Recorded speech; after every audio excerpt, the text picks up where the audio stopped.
Hey guys, it's Emmanuel here, the Enthusiastic Coder, and today it's another Learning Scratch video, and I'm so excited to do this. I'm now doing a different video because instead of doing like a normal coding video, instead I'm going to be showing one of the things that you use during Scratch to make games.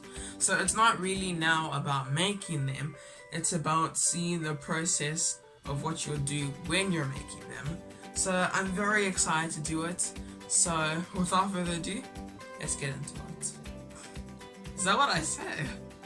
I don't know. Well, let's get into it. Okay, so now let us begin. So first things first, we always need to name our projects. So because we're learning about costumes, let us name it Okay, so now we're not going to be in the coding area or coding background, whatever you want to call it, but we're instead going here. Okay, so the way this works, there are 11 different categories, and each category is like a different thing, and I'm going to go through all of them. So first things first, group and ungroup.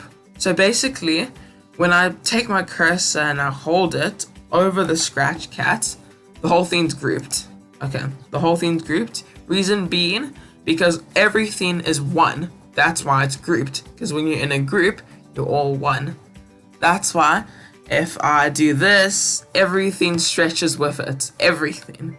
Okay, let's just leave it before. Okay, cool. So now, if I take this and I ungroup it, basically, it just separates everything. So for instance, this is now its own individual thing. This now is. So if I pull it, this will only pull.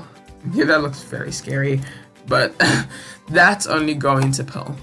So that's basically what grouping is. Grouping and ungrouping. So the second one is forward and backwards. So now basically what forward and backwards is, you need an object for this, so either a square or a circle or a line. I'm going to use a circle. Boom. Okay, so now the circle is in front of the Scratch cat, but the thing is, if I want the Scratch cat to be in front, here, I just need to go to the cursor. If it's in front here, then I just press the forward button. Or the front button. I mean, no, the forward. Yes.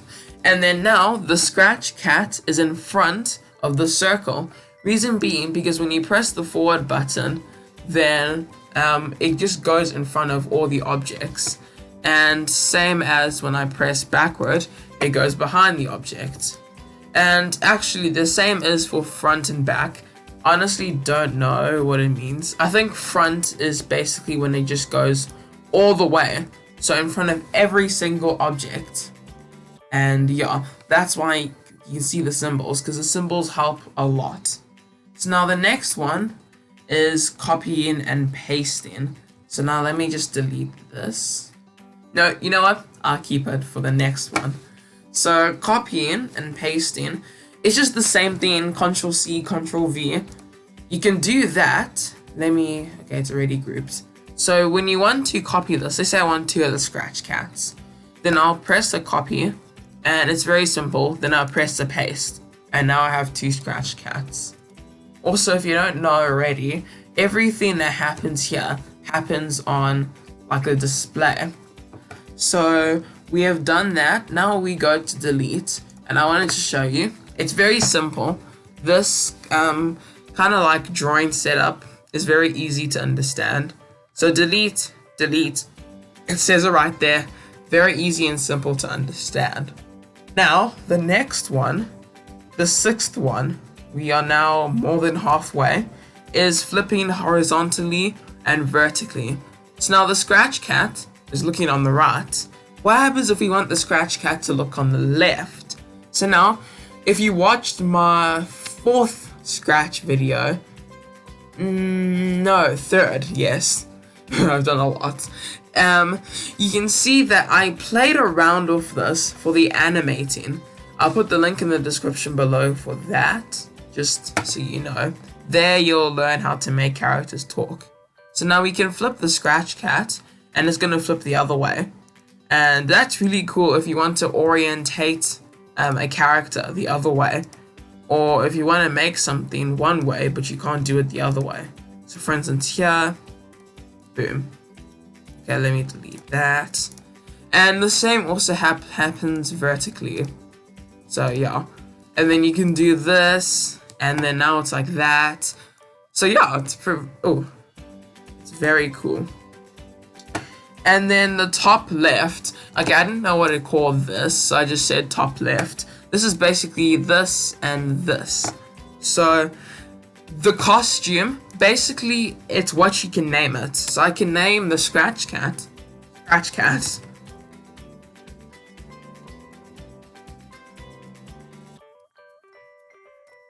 They just name it costume 1 because it's predefined. So it's like there's 1 sprite, so it's gonna be 1, 2. That's why here you can see 2.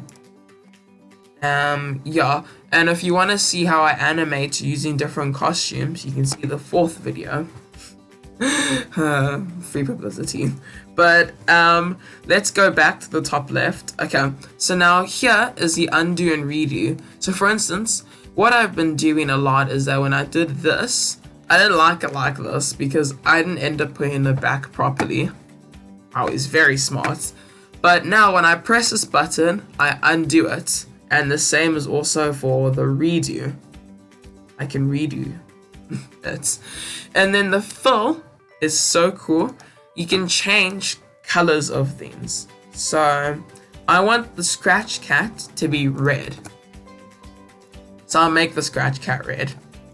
So now the thing is, because they are all different parts, you do have to individually do it, but it's good to have different parts because you can customize it a lot more detailed than if it was just one thing.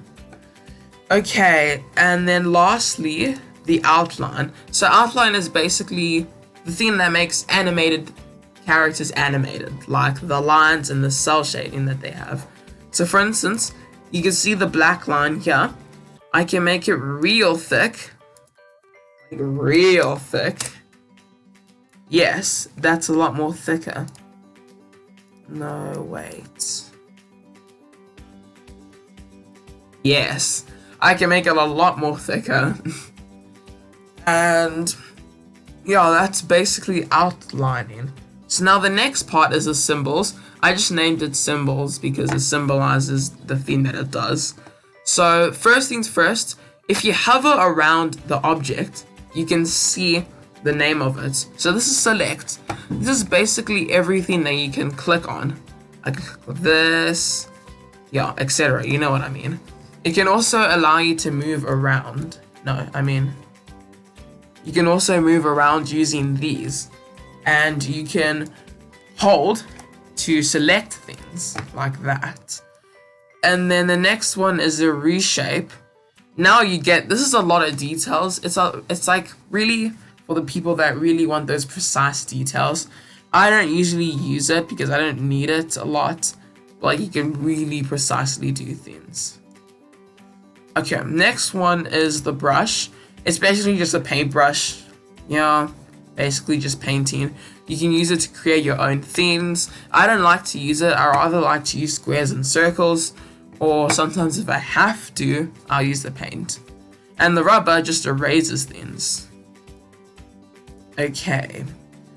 Then the paint, the fill tool is basically this fill tool. So I pick the color and then I can fill it. So if I want the mouth to be red, yeah, boom. It just fills things. And then the text adds text.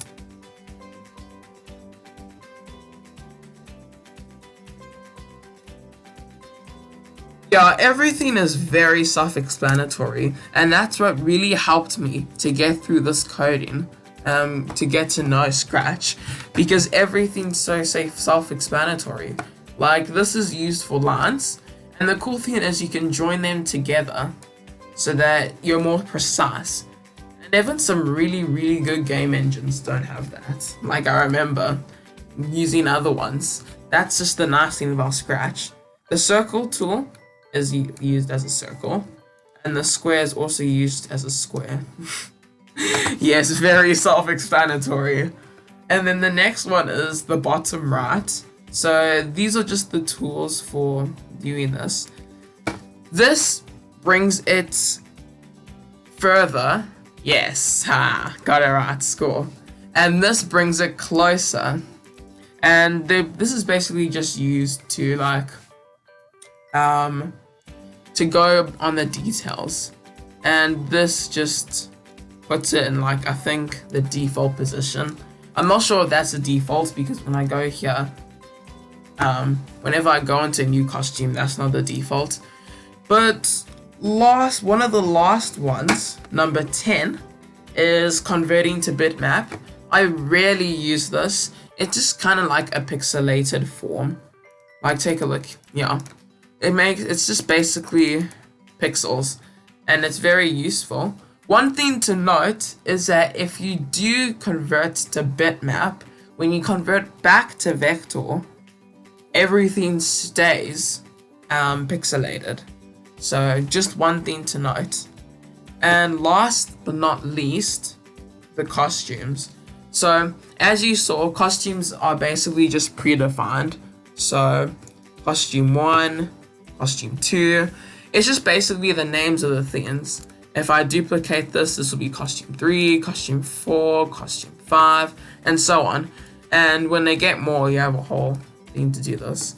Here, you can also choose a costume, paint, surprise, and upload. Basically, you get to choose from a wild selection. You get to paint them, and it just picks a random one for surprise. And then you can upload a costume from your computer. So yeah, let's go to the outro. And yeah, that's the entire video.